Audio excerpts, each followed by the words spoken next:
আজকে আমি তোমাদেরকে দেখাবো আমরা যে সব তোমার চিপসগুলো খাই, ওই চিপসগুলো দিয়ে কী করে একটা ভালো চাকনা বা চাট বানানো যায়।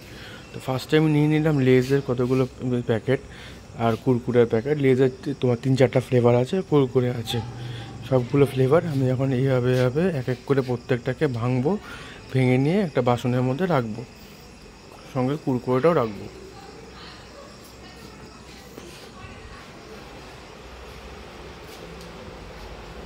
লেজের প্যাকেটটা ভাঙা হয়ে গেছে, কুরকুরেটা ভাঙছি, কুরকুরেটাও ভাঙা হয়ে গেল, বাটির মধ্যে রেখে দিলাম ভাঙার পরে।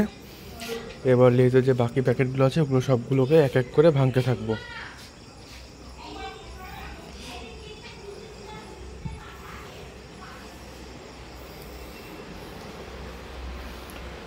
লেজের প্যাকেটগুলো মোটামুটি সবগুলোই ভাঙা হয়ে গেছে। এবার সবগুলোকে একসাথে মিক্সড করে দেবো। এতগুলো প্যাকেট খোলা হয়েছে, সবগুলোকে মিক্সড করা হয়ে গেল। মিক্সড করলাম, মিক্সড করার পরে এর মধ্যে কিছু জিনিস দিতে হবে। কি কি দিতে হবে তোমরা দেখে নাও। একটা পেঁয়াজ নিলাম, একটা পেঁয়াজ নিয়ে পেঁয়াজটাকে কুচি কুচি করে কেটে পেঁয়াজগুলোকে দেবো।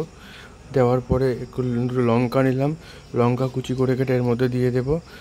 দেখো পেঁয়াজ কুচি করাও হয়ে গেছে, লঙ্কা কুচি করা হয়ে গেছে। এবার নেবো একটা তোমার টমেটো। এবার টমেটোকে কাটবো, কেটে কুচি কুচি করে। এবার তোমার টমেটোটাকেও এর মধ্যে দিয়ে দেবো।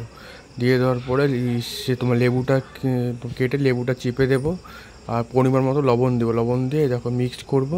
মিক্সড করে তৈরি হয়ে গেল চিপস দিয়ে বানানো একটা সুন্দর চাট। তোমরা যদি পারো তাহলে এটা তোমার বাড়িতে ট্রাই করো।